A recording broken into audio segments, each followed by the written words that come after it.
श्यामा श्याम में मन डूबता है, जितनी सुविधा होती विषय में डूबता है, श्यामा श्याम में नहीं। इसकी चाल में मत फंसो, आपके लिए कह रहा हूं। कुछ दिन पहले एक उपासक कई बातें रखी कि मेरी अशांति का कारण मेरा मंत्र में मन नहीं लगता। चलो राधा राधा बोलो, इसमें भी नहीं लगता। किसमें लगता है? इसमें लग, चलो वो जपो।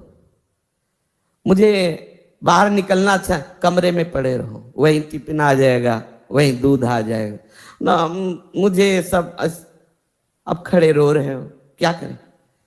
भागो, कहां भागोगे? भागो, देखो विश्राम मिलेगा। कुछ ऐसे मंद बुद्धि के हैं, सोचते हैं शरीर को छोड़ दे, तो छोड़ के देख लो, अनंत जन्म भटकते रहोगे, कहीं विश्राम नहीं मिलेगा। जानते हो शरीर छोड़ना कोई विश्राम स्थान है क्या? अगर इस महान महिमा में मानो शरीर को तुमने तनिक भी अहित किया तो ऐसे ऐसे शरीर मिलेंगे जहां बूंद पानी नहीं मुंह में जाएगा और तड़पते रहोगे, क्लेशित होते रहोगे। अज्ञान की धरा में कब तक अपना नाश करते रहोगे? कब तक ये नकारात्मक सोच का पोषण करते रहोगे? अरे कई कई दिन महात्माओं को भोजन नहीं मिलता, लोग गालियां देते हैं, धक्के मारते हैं। हमने देखा है, दिगंबर हैं वाराणसी में, ऐसे हाथ फैलाए दरवाजे खड़े हैं, वहां से कुल्हड़ मारा जा रहा है उनके ऊपर, और ये हम देख रहे हैं, देखा है, क्योंकि बाबा की अलवेली नगरी है, कुछ नहीं, मुस्कुरा के चल देते हैं। आपको क्या होता है?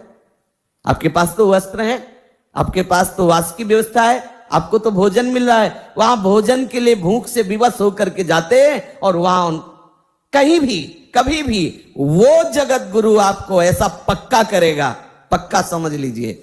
आप सोचें कि प्रतिकूलता ना आवे, ऐसा हो नहीं सकता, लिख लीजिए। यदि आप सच्चे मार्ग पर चलेंगे तो इसकी चढ़ाई ही प्रतिकूलता है। ऊर्जा शक्ति प्रतिकूलता से बढ़ती है, अनुकूलता से ऊर्जा शक्ति नष्ट होती। परमार्थ की ध्यान रखना, जीवन में जितनी प्रतिकूलता आएगी तन मन के द्वारा, उतने अध्यात्म की ऊंचाई पर उपासक चढ़ता है। निज अनुभव की बात।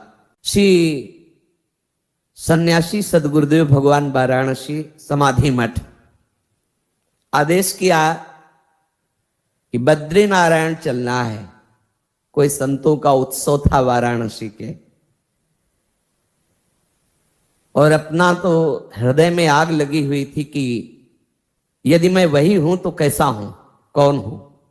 मुझे ब्रह्मबोध होना चाहिए। नई अवस्था, बस एक ही लगन थी, मुझे ब्रह्मबोध होना चाहिए। गुरुदेव भगवान का आदेश बद्रीनाथ, मुझे पता था कि वहां व्यवहार का उत्सव है, भंडारा और सब जैसा होता है संतों का, ऐसा मन में लगा कि गुरु आज्ञा का उल्लंघन। और ये आग, जो आग थी, उसने हमें आदेश किया बनारस से बाहर नहीं जाना। क्या करें? उस समय तक समाधि मठ में रहते थे, मुमुक्ष भवन के पास है। एकदम अंदर से निश्चय आया, एक बार कूदो। बस एक दो वस्त्र लिए बाहर निकले तो जो गेट द्वारपाल थे, और उनका इस समय आप कहां जा रहे हैं? तो हमने कहा प्रश्न करने की जरूरत नहीं, सदगुरुदेव भगवान पूछे तो कह देना 80 घाट में है। चले गए, क्योंकि पास कुछ ले रहे थे, चेक करने की जरूरत नहीं। आश्रमों में ऐसा होता, और ऐसा होना भी चाहिए कि उनकी सुरक्षा में सहयोग देना चाहिए जो जहां है, क्योंकि उससे भी तो प्रश्न होते हैं। 80 घाट में जब आए तो निश्चय किया, यह हम हृदय की बात करें, आज के बाद कभी अर्थ स्पर्श नहीं करेंगे जब तक ब्रह्मबोध नहीं होगा। आज के बाद किसी के दरवाजे पर भिक्षा के लिए नहीं खड़े होंगे, और किसी को अपना मित्र नहीं बनाएंगे। वाराणसी के घाटों में रहने का निश्चय, आकाश वृत्ति से जो मिल जाएगा हमारे पास आ जाएगा, हमारे विश्वास पूर्वक, ऐसा नहीं कि दान पुण्य जैसा तो हम उसे पालेंगे, ऐसा भावना करके। संध्या काल में देखा, दंड लिए हुए गुरुदेव भगवान आए, साष्टांग दंडवत किया। उनका क्या उद्दंडता है? हमारी उद्दंडता तो है, पर हम रोने लगे क्योंकि हृदय में पीड़ा थी। हम कहा महाराज जी, आपको हृदय की बात कहता हूं, जब तक मुझे ब्रह्म बोध नहीं होता मुझे कुछ अच्छा नहीं लगता। मुझे बद्रीनारायण जाना और वहां संतों की संगोष्ठी, मुझे बस एक आग लगी हुई, मुझे ब्रह्म बोध। ऐसे होता है ब्रह्म बोध, घाट में पड़े रहने से भिक्षा तो चाहिए ना, वास तो चाहिए ना, ऐसे ऐसे होता है। वो तो गुरु का मतलब माता होती है ना, अत्यंत दुलार। हम कहा आपके सामने वचन देते हैं किसी के घर में नहीं जाएंगे, किसी आश्रम में नहीं जाएंगे, किसी छत के नीचे नहीं, यही घाट में रहेंगे, किसी से मांगेंगे नहीं, अर्थ नहीं छुएंगे, कभी आपको कोई ये कहेगा नहीं कि आपका शिष्य ऐसा, कभी आप निश्चिंत रहिए। बोले जो मन आवे सो करिए, चले गए।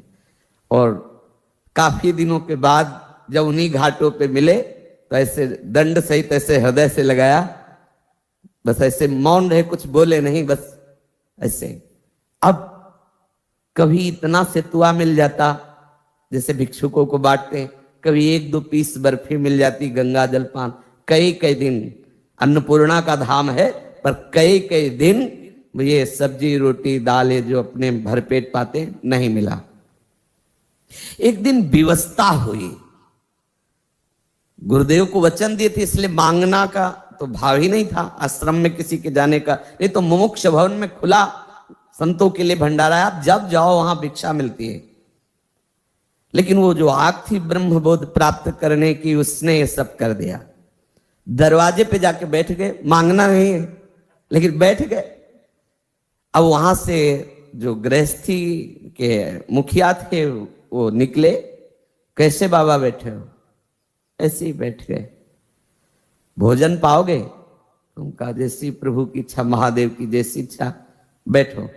2 घंटे तक नहीं आए, 2 घंटे बाद आए। अच्छा भोजन के लिए हमने नहीं कहा था, उन्होंने ही कहा, पर गए इसी इरादे से थे अंदर से कि कुछ तो उनका हम लोग प्याज लहसुन पाते हैं, आप प्याज लहसुन पाते, हम कहा नहीं, तो बोले फिर जाइए। बहुत हंसी आई मन की चाल पर जब बाहर लेकर, ठीक इसको ठीक दंड दिया गया। ये परमार्थ क्या है आपने अभी देखा नहीं है, लेकिन उसी परमार्थ का फल आपको केवल आज्ञा पालन से मिल जाएगा।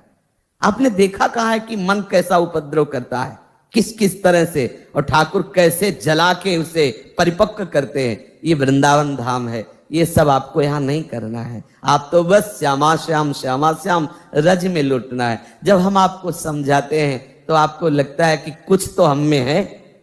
आप ये नहीं समझते कि माँ बच्चे को दुलार करती तो बच्चे की योग्यता देख के करती, कि मेरा बच्चा है इसलिए दुलार करती। इसलिए सब, चाहे गृहस्थ हो चाहे विरक्त हो, गुरु वचनों के अनुसार चलोगे तो परमार्थ की ऊंचाई पर स्थित हो जाओगे, और मन की चाल पे चलोगे तो भटकना ही है। ये तुम्हें दिखाएगा कि हम यमुना किनारे खूब भजन करेंगे। हम आपको कहते हैं अगर आपने कोई भी उद्दंडता की तो माना कि 4 दिन ये आपसे वो करवाएगा, लेकिन 5वें दिन ऐसी जगह खड़ा करेगा जहां से आपका परमार्थ क्षीण होने लगेगा। विश्वास मानिए, धैर्य पूर्वक गुरु आज्ञा के अंतर्गत चलिए तो ये मन श्यामा श्याम में अनन्य हो जाएगा, जो जन्म जन्मांतरों की साधना से नहीं मिलता, वो कृपा से तुम्हें मिल जाएगा। भगवत रसी जी कह रहे हैं, कै बच्चा के पेट, बस बच्चा ही तो बनना। बच्चा क्या करता है हमें बताओ। अगर ये वीडियो आप सभी को अच्छे लगे तो मेरे वैष्णव गाथा चैनल को लाइक करें, सब्सक्राइब करें, शेयर करें, बेल आइकन को भी प्रेस कर दें, ताकि मेरे आने वाली वीडियो की नोटिफिकेशन आपको सबसे पहले मिले। और सभी को राधे राधे। पूरा वीडियो देखने के लिए सभी को धन्यवाद। कमेंट में ज़रूर बताएं कि ये वीडियो आपको कैसा लगा।